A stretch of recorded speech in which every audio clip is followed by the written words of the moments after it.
Liverpool have just made light work of Manchester City, and it's not like we didn't expect it, let's be real. But I thought Man City fans should be thankful. Just like Pep Guardiola was when he was holding up the six fingers, obviously showing the Liverpool fans how many games he's lost out of the seven. I thought that was thought that was great. But other than that, yeah, I think Man City fans should be thankful that Liverpool went easy on them. I'll be honest. You might look at me and say, "Oh, how are you twerking for a Liverpool Football Club?" Maybe because I'm just bored of you lot. Simple as that. Maybe because you've won 4 titles in the last 5. Yeah.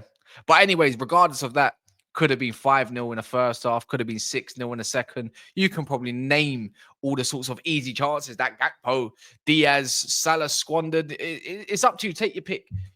City barely part of a fight. And the one chance that they did really have was through a mistake of Van Dijk that KDB also missed. So, yeah, lap it up a little bit. It's not even that I'm delighted. This kind of pains me to say that Liverpool are going to win this league. Simple as that. They're that many points clear of Manchester City. Now you probably have to question other rival teams' mentalities, Chelsea, Arsenal. And see if they can do the business against this Liverpool side at the moment. Going strength to strength to strength.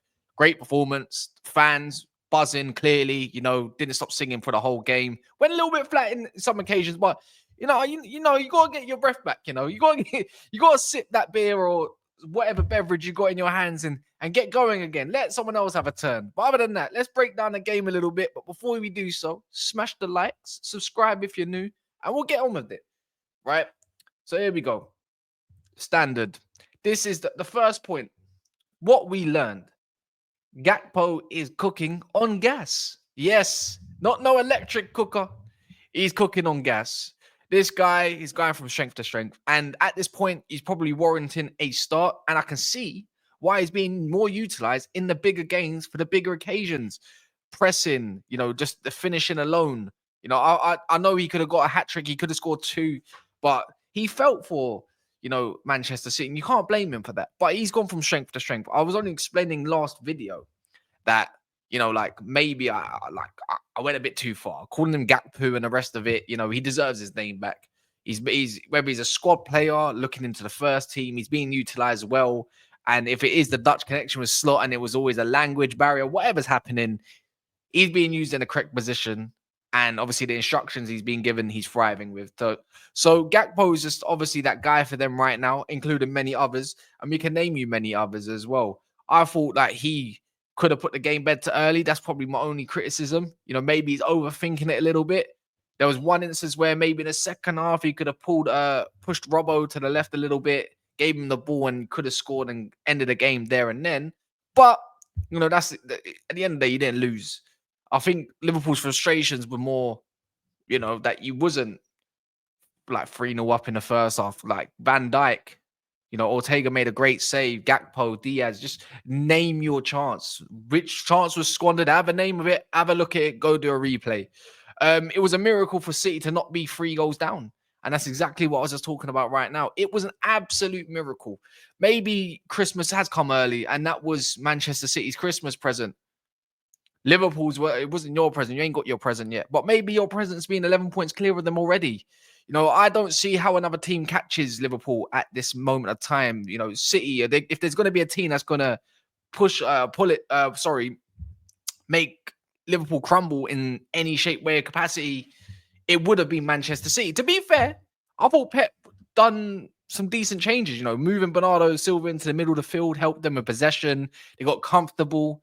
But at the end, were they really doing enough damage? It was, cool. Foden, Gundogan, Silva all playing closer to each other. Walker just being pretty much just sit back, stay back, sometimes go out wide. Akanji can move into midfield. Cool. But then Liverpool do this thing where they just go back into their shape and says, have a go. I thought Trent defended really well. Doku got him once. I'm pretty sure that's going to be what's going to be highlighted for the rest of the rest of his minutes. But I thought he was solid. Again, didn't really need to go up the field. I thought, maybe he could have got a goal himself. Didn't happen. He had 2 chances, I believe, that whole game. But there you go. I think this is where Liverpool are missing someone like Diogo Jota. You have missed him and his presence for quite a while. And you can see why. You can see what this system does. And in games like this, I just thought, if Diogo Jota was in that, position. He's a poacher. He would have lapped up to one of these chances where Ortega parries it, or somewhere it comes off a defender. You just know Diogo Jota is going to be there. He's a big game player at the end of the day, and you do need him back. Options. Maybe Nunez could have came on a little bit sooner, but he's not a finisher. He just causes mayhem and havoc, and he makes Liverpool create their own chances in their own rights, weirdly in a you could say in an unorthodox way. But that's Nunez for you. Diogo Jota comes back soon, I believe. Is he returned from training? Is this another missing piece to the puzzle that can be utilized by Slot in Slot's penitentiary of Reds? So yeah, there we go. This system is a pressing monster. This staggered 4-4-2, 4-2-3-1, however you want to label it, you just can't really bypass it. It's, again, I'm going to liken this to a Ten Hag in the first season, except it's way more fluid. It's just so difficult to break down Liverpool in the middle of the field if it's not them doing it to themselves. The only way you're going to get joy against this Liverpool side is down the flanks. And maybe if Nunez decided he wanted to put in a better cross to Haaland or Doku, Savio when he came on, that is it. There's no other way that you're going to break this team down. Gravenberch, McAllister, the shifts they put in today to make sure nothing went through the middle, even Szoboszlai, even himself, or when Jones came on, then again, he came on the latter parts of the game. The shift they put in to make sure nothing can go through the middle, to make sure Haaland didn't have a sniff, because I can't remember when Haaland was reeling the ball. I saw him go up for a header for Van Dijk, and that's about it. And that's actually me being nice. I just don't see, and it's not his fault either. So I'm not even going to get onto Haaland because they didn't even bring him into the game. But they couldn't do anything down the middle, Didn't bypass the midfield once, I don't believe. It was always down the flanks. And the system is a credit to that. When Diaz goes on transition with Salah, Gakpo, the rest of them, it's just tailor-made for these sort of players, in my opinion. And we'll talk about this guy, the one that did score the penalty, and he should have scored in open play, is Mo Salah. He's the best in the world. Right now, as it stands on form, he's the best in the world. Name me another player. Maybe I'm being a bit of a prem-tard. Like, I'm not really thinking of elsewhere, other leagues, Lamine Yamal's on fire, or Lewandowski. Name me a Real Madrid player, Bayern player. I don't know, maybe a Napoli player. But I just don't see where you look past him, whether it's Champions League or his own respective league in Premier League. He's the best in the world. That Travella, he's just got that on lock. He does that for fun. I've even got a picture, or saw a picture even, a couple of them, of different occasions that he just unleashes that. And you know what? You could say he got robbed of 2 or 3 assists. He probably robbed himself of a goal in that second half. That one-on-one should have put the game to bed there and then. And I'm thinking, oh my God, I've got a feeling City are going to score. But he's a madman. He's a genius. And to say that this guy is not a creative spark or one of the most creative players in the world for the last 6-7 years is outrageous. This guy is just going from strength to strength at his age, and he's just going to do more damage. It doesn't look like he's slowing down anytime soon. Obviously there's a lot of the contract stuff, but that's just another video, and that's another situation for another day. And you got to enjoy this win, and Salah was definitely at the spearhead of that. But another one, including like Salah at the spearhead of this attack, is that man Diaz. I think Slot has found his big game recipe. I've noticed in a few occasions where Diaz has come on with maybe whether it's Jones or whoever, but when he does start or when he has come on, he's been using this pressing way, not off the left, but down the middle. And he sets the tempo of that. Once Diaz gets going, the rest of them get going. He's like a trigger, basically. And I've seen it in a couple of occasions where you want to use Diaz down the middle, like against Chelsea, for instance, right? He's just a serious presser. Like if there was a new role for Diaz, potentially like a pressing winger or something on Football Manager, that would be it.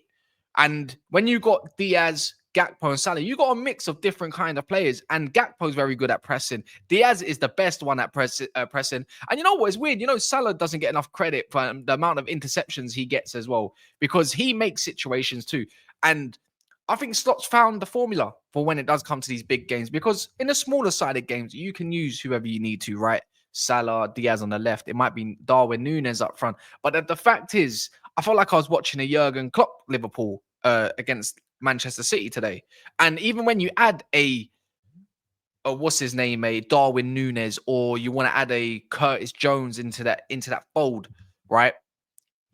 It's all like for like. They understand. You've got so many pressing players and so many athletic players. Liverpool are hard to deal with. And like I said, my last video, I'm so jealous of this team because they got everything that Man United lack: goals, assists, athleticism, professionalism with some of the players, of course, and some just physicality. So there you go. I think Liverpool got a much. I want to go as far to say an underrated squad at that. I think a lot of these talents are being unearthed. And, we saw Harvey Elliott coming at the end and he's been away for a minute. And I do wonder what Slot's got in store for him. Right. And hopefully it's not too damaging because we need damage control on this Liverpool side as soon as possible. Did anyone notice that Liverpool have also got key injuries? And this is not me trying to glaze it up or nothing, but we have to keep energy for energy. They were missing Allison. Keller's a more than adequate replacement. They're missing Simicast, so they barely even have a left back. Connor Bradley recently injured. They barely even have a right back. Kanate is injured. You didn't even think that if you just watched the game, like as in listen to it, you probably wouldn't have thought that he was missing, to be fair. But he is. Gomez came in and done his job. I think I saw Gomez make 5 passes and a couple tackles, if that, or clearance with a header. There you go. There's Gomez's job. So like for like, not really said. And that's the truth. Jota's missing. We was talking about that earlier. Harvey Elliott has just come back. So, Liverpool will have a few injuries. And you know what? And you probably got a big up Slot and the medical team and the team around that part. It's just everything going for them is going correct. And yeah, there you go. And the last one, Kelleher. Again, who knows what sort of onslaught Man City could have provided if KDB slotted that in. You could have maybe fumbled it at the end. The momentum may have shifted. The crowd might have dampened. But Kelleher's there to the rescue once again. And these lot are going to win the league, innit? Crazy, innit? I'm hoping Chelsea or Arsenal got a little something for me, but you boys deserve it at the moment. Yeah. And I've got Arsenal next. And I want my team to win, so that might just give you an extra few points to go clear of them. There's no winning with this, is it? Anyway, smash the likes. Subscribe if you're new as well. Don't forget. And yeah, we'll be on to the next one. I think I've just ruined my mood in a bit.